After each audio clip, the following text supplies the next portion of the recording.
It would be unprofessional to cut the link, right? Highly. Damn it. Next time, I expect big-ass bugs to be in the mission briefing. You'd have to show up for that to help.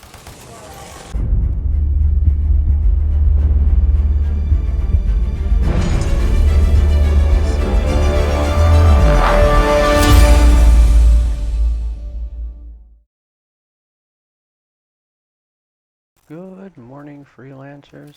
It's your boy Onyx Dragon, and today we're going to be doing an in-depth review for Anthem. Now, if you're watching this and thinking that you just seen this a few weeks back, well, you did, but it didn't turn out the way I had hoped. And so I've decided to scrap the first video and hold off until the free demo is over. This video is solely my thoughts and opinions based on the playtime that I've had on both demos. I'm not going to be in any way defending BioWare, nor am I going to be bashing EA. Let's be honest, that's been overdone for some time now. Anthem is BioWare's first installment into the looter shooter genre, and is a live service title. Live service titles come with their pros and cons respectively. On the upside, a live service game can be updated on a regular basis, and can offer something new for years to come. However, they can also be monetized, such as skins in Fortnite or loot boxes in Overwatch.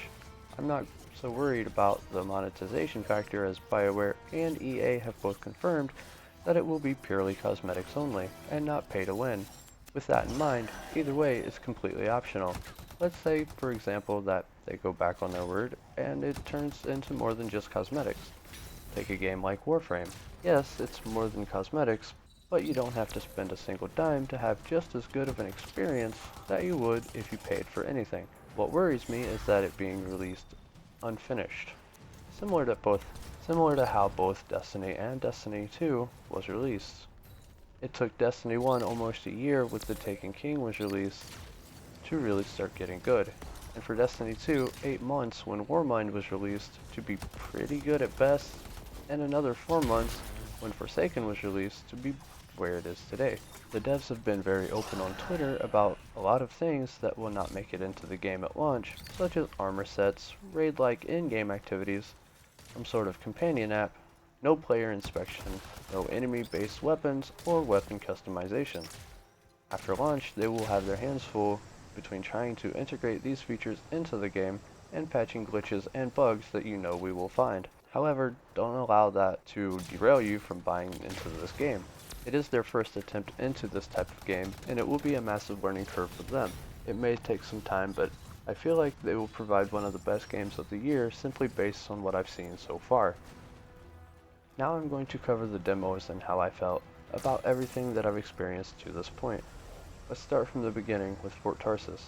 I like the concept of the fort, but I really don't like a few things that come along with it. The fact that you're there by yourself instead of your squad didn't really set very well with me at first, at least until they announced that due to player feedback, they will be adding a new social space called the Launch Bay. Fort Tarsus itself is a story-based hub where you can interact with NPCs and develop in-game relationships with people of the fort. Next, we're going to talk about the missions, the Stronghold, and free play. For the missions, they were very well laid out. They had a very good backstory and some very good dialogue to go with them. Unlike most demos, instead of getting the first few missions of the game, we got 3 missions from the middle of the game, which I thought was a really good move on BioWare's part. It left us with a lot of unanswered questions like how did we get to this point in the game, and what happens next. The Stronghold was my favorite part of the demo. It was called the Tyrant Mind. Basically, we had to gather a number of orbs called Echoes and take them back to a central platform called a Relic, while defending off waves of enemies. Next, we moved to the next section, where we once again collected more Echoes, silenced a Relic, and defended off more waves of enemies. This time, we needed more Echoes, and the enemies were a bit more powerful. After that, we ventured underground to a boss fight called the Swarm Tyrant. This boss was an absolute bullet sponge, with very good mechanics and strategic planning to take down. My only issue with the Strongholds is that at launch there's only going to be 3, and they seem pretty short for an in-game activity. As far as free play is concerned, I really wasn't all that interested. I spent most of my time getting a lay of the land and doing public events that seemed to be way too easy. there were some secret caves called hidden places that worked in a similar fashion as a lost sector in Destiny. For me, there really was no incentive to do them because they didn't offer any sort of reward that wasn't in the loot table from the missions or the stronghold. However, it was just a demo, so we'll just have to wait and see if that changes. Other than that, free play felt to me like a place to farm crafting materials, and that's really about it. There was a world event on the last day of the free demo, but because of my schedule, I wasn't actually able to participate. So I've decided that after launch, I'll cover that in a separate video the second that I get a chance. Last thing that I want to talk about is the general gameplay. Some of the abilities felt really good, such as anything that will freeze the enemy, and then some felt very lackluster, such as most of the melees. They weren't horrible, they just need some major fine-tuning. All of the ultimate abilities were amazing, and felt very unique to each javelin. The only issue that I had was that there was no flashy pop-up message when the meter was full. The gunplay felt fantastic, with a decent variety of weapons to choose from. Flying around was absolutely fun and felt very amazing unless you were underwater. Holy crap, did that feel really bad. It was very hard to navigate underwater and was very disorienting. I really like all of the menu sections, however, I have read reports on how different they were from the console and PC versions. From what I understand, they're not as smooth on PC. In some sections, only the mouse works, and in others, only the keyboard works.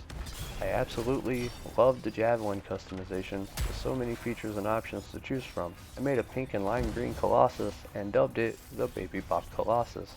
I mean, come on, who doesn't find it funny to go around killing aliens looking like a character from Barney? My final thoughts and advice on whether you should invest in this game is as follows. I am very excited to see how the first year of this game goes. I know it's going to be rough and have its ups and downs, however, I feel that if you enjoyed year 1 of both Destiny 1 and 2, then yes, you should absolutely invest. However, if you would prefer to wait and start the game with a much more complete version later on, with I'm sure a price drop, then that's what you should do. That's all I have for now, so if you enjoyed today's video, a like and share is always appreciated. If you're new to the channel, make sure to smash that subscribe button, and as always, have a wonderful day.